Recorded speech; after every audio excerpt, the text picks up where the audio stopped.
I'll give you the step-by-step halal guide on how you can start your rent-to-rent business, how to find the properties, how to pitch to landlords, how to furnish them, and how to ultimately make money. Your cleaners are going to make or break your business. I pay landlords rent every single month and I make 2 to 3 times that back. If one property is making you £1,000 a month and you're not doing much, what would 10, 15, 20 properties make you?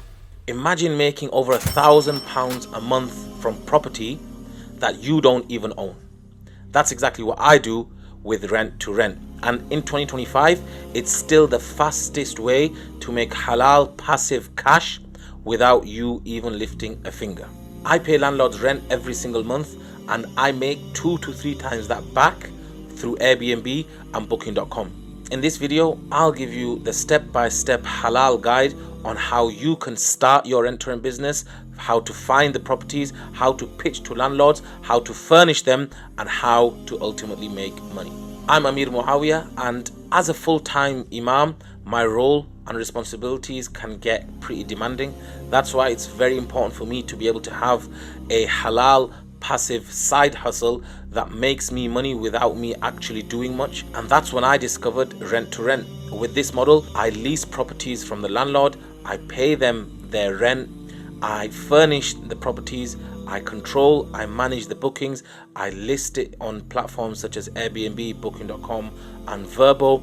I deal with all the communication and I pocket the profit. And that's exactly what rent to rent is. You are renting from the landlord and then you are renting it out to guests on a nightly rate, and the guests will pay throughout the month much more than what you've paid the landlord, and you pocket the difference. Let's keep it simple. You pay the landlord £1,000 a month in rent and you furnish the property, you systemize the property, you make everything automated and easy to access and manage. You then list that property on Airbnb and booking.com for £120 a night.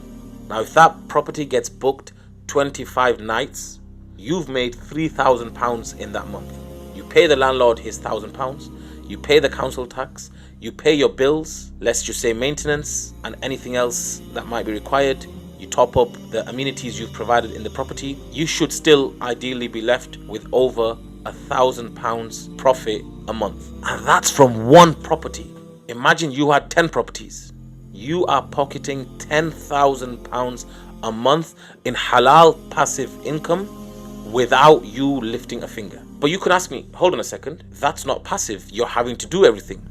Well, if you stick around, I'm going to show you exactly how it becomes passive. Step number 2, finding the right property. Keep in mind, not every single property is going to work with rent to rent. If you've got a 1-bedroom studio flat in the middle of absolutely nowhere, with no transport links, with no tourism attractions, with nothing going on in the area, you are not going to make any money from that property. Compare that to a 3-bedroom flat in the city center of any major city.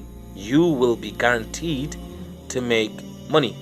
It's like you've got your own mini hotel. In fact, you are offering more at a hotel. You probably can fit 2 people in one room. You're paying a premium nightly rate. The guests can't cook. They have to eat out every single night they stay there. Now for tourism, that might not be an issue. But for somebody who wants to stay in that property long term, when I say long term, I'm talking 2-3 weeks, eating out every single night is going to become very costly. So these are the few of the things that potential guests like to look for when it comes to their properties. They want to stay pretty central, but they want to have all the amenities required that's going to make their journey, number 1, very cost effective, and number 2, it still needs to be comfortable. They want to feel like they're staying in a home away from home. So my rule of thumb is, if you wouldn't book that property for yourself or for a trip or a work stay, then don't take that property on. More than likely, you will lose money and you'll be tied down into a contract. How do you pitch your property to landlords? You found the property, it's fantastic, you love it, it's got everything you need, the location is perfect, you've seen it on Rightmove, you want to get in touch with the agent or the landlord. What do you say to them? First of all, I'll tell you what you don't say to them. You don't drop them an email or a message or get on the phone to them and say, I want to sublet your property. That's not what you do. What you would say to them is, hey, I am a professional serviced accommodation brand or company, and we host professionals and contractors to stay in a particular area. We guarantee you rent every single month. We maintain the property to an extremely high standard, and we handle all our guests. They're vetted, they're ID checked, and in most instances, we take security deposits from guests in case they do end up trashing a property. So what have you done here?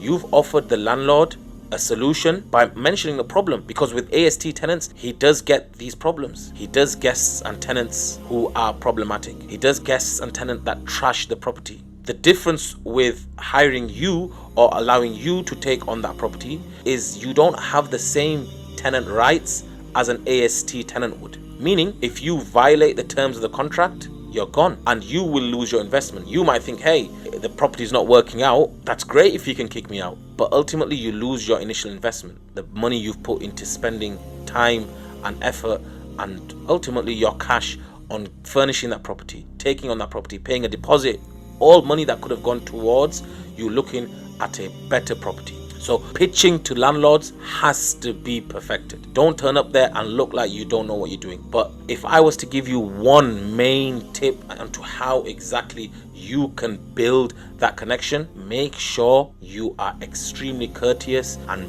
build a rapport with the landlord or even the agent before you just turn up there trying to make your pitch. And keep in mind, guys, a no is a no. Don't become emotionally attached to the property. It's just there to make you money. It's not there for you to live in. It's not there for you to spend every single holiday in. It's just there to make you money. And if the agent or the landlord isn't playing by your rules, then walk away and start the process again. Step number 4 is setting up the property. The landlord said yes. You found the ideal property. You've started your rent-to-rent business, and now you've got the keys and you need to furnish the property. How do you set it up? Keep in mind, guests don't just pay for a bed. They're paying for an experience. They're paying for that home away from home feel. So what you need is a boutique hotel vibe. It needs to be vibrant. It needs to be colorful. It needs to be attractive. That once that images go up online and on those platforms, people are wanting to book it straight away. They want to see it, they want to view it, they want to have a look at it, they want to stay there, they want to tell others about it. That's the vibe you need to give when you are setting up your property. It needs to have everything: fast Wi-Fi, smart TV, logins, etc. All these things need to be in place, and never ever skimp out on the towels. Have fresh beddings there, have little things like touches of tea and coffee and maybe even biscuits. Toiletries, can't forget the toiletries. Once you've set up all these things and once you're ready for you to get your property live, take a step back, have a look at your listing and see whether that's something you would book. What would you look for when you're searching for a home away from home or when you're staying away? What exactly are the things you would look for? Has it got those things? And if it has, brilliant, get it listed, get it published. And if it hasn't, take a step back, edit it, do what you need to do in order for you to make that listing very attractive to somebody who's wanting to stay there. Step number 5 is optimizing your listing. Great, you've got your listing now. It's there. But bad photos equals no bookings. Wrong titles equals negative reviews, because you're selling something that just isn't true. If the property hasn't got a balcony, don't advertise it with a balcony. If it hasn't got a dishwasher, don't advertise it with a dishwasher. Guests will turn up, and remember, your money is not safely yours from Airbnb. If guests go back and turn around and say to the Airbnb system that, hey guys, listen, we were promised this property has got 10 bedrooms, and when they turn up it's 5 bedroom with 6 extra beds, you're going to be in trouble. Airbnb will take that money back, and ultimately you've lost out, because that property could have handled or had guests that didn't ask for a refund, but ultimately that was your fault because you didn't make sure that your listing was correct. So when you're creating and optimizing your listings, don't just say something like nice flat in Birmingham.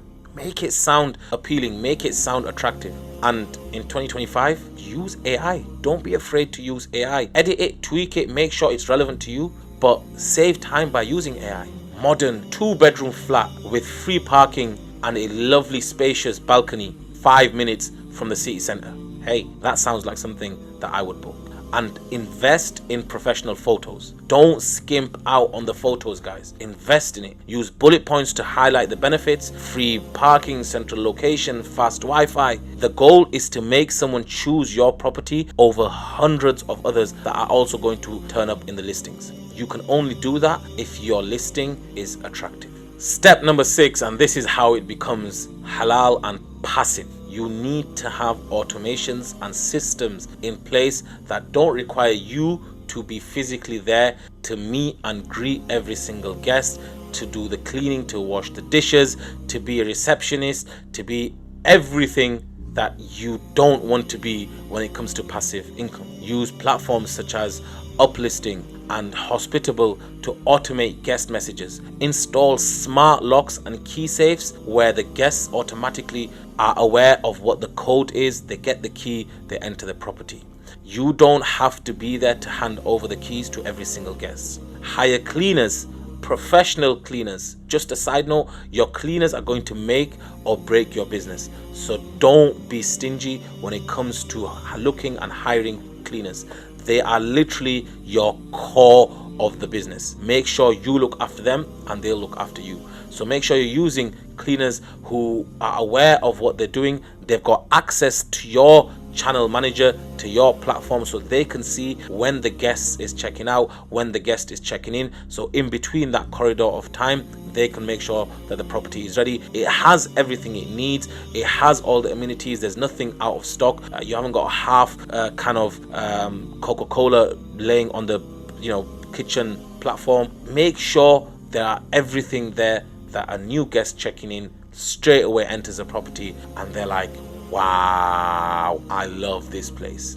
That's the feel you need to give to your guests. Right, you've got your first property.